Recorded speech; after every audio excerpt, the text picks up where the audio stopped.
What if I told you the cost to maintain a water-cooled Porsche 911 is probably not what you think? I tracked every dollar I spent maintaining my 2005 Porsche 911 Carrera S, and in this video, I'm breaking it all down. Stick around because at the end, I'll show you the exact total and whether it's actually expensive to own. And honestly, the number surprised me.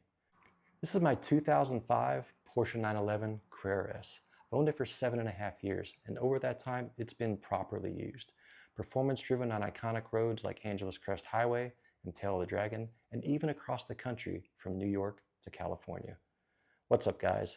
My name is James Victor, and for over a decade, I have owned, performance driven, been working on Porsche vehicles hands-on. And if you're into Porsche ownership, insights, and the hands-on art of driving and maintenance, that's exactly what I focus on here. So be sure to subscribe if you want to see more. So I broke maintenance down into a few categories. Let's start with the most predictable one, routine maintenance. This is your baseline cost of ownership. Oil changes, brake flushes, spark plugs, filters, and general servicing. Now, one important note for context, I do all of this work myself.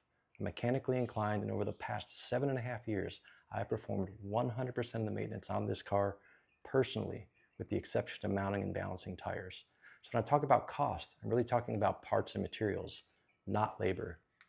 Now, that difference really matters because if you're paying a dealer or a good independent shop to perform the labor, your numbers change completely.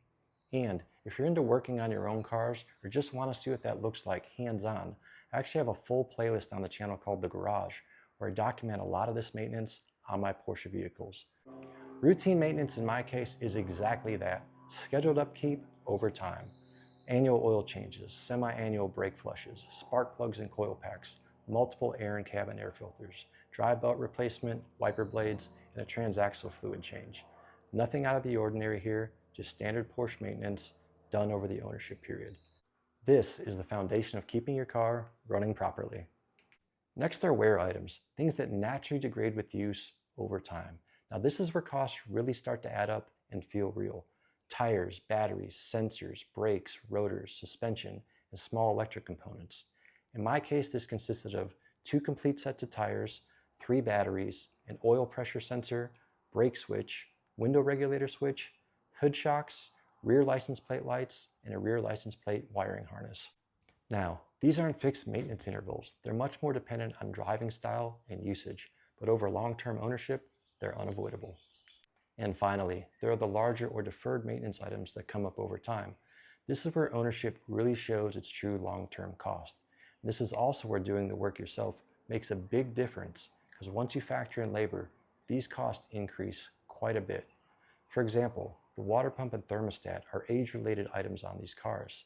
Since I was already performing a coolant flush, it made sense to replace these proactively while everything was relatively accessible.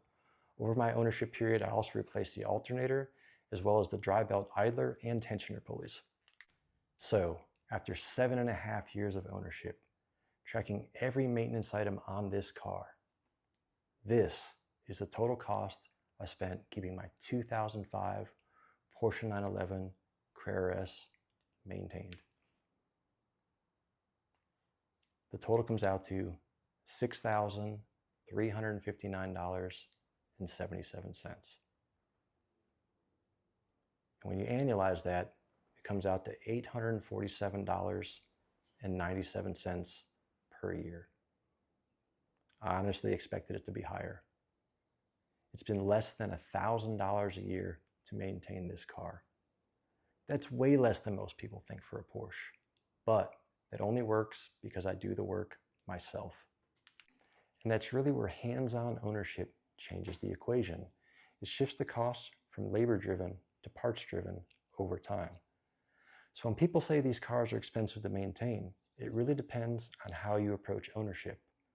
For me, this is what it actually came out to. But I'm curious, if you own a 911 or are thinking about it, does knowing that change how you look at owning one? And if you do own a 911, what have been your biggest ticket maintenance items to date? Let me know in the comments. Talk to y'all soon.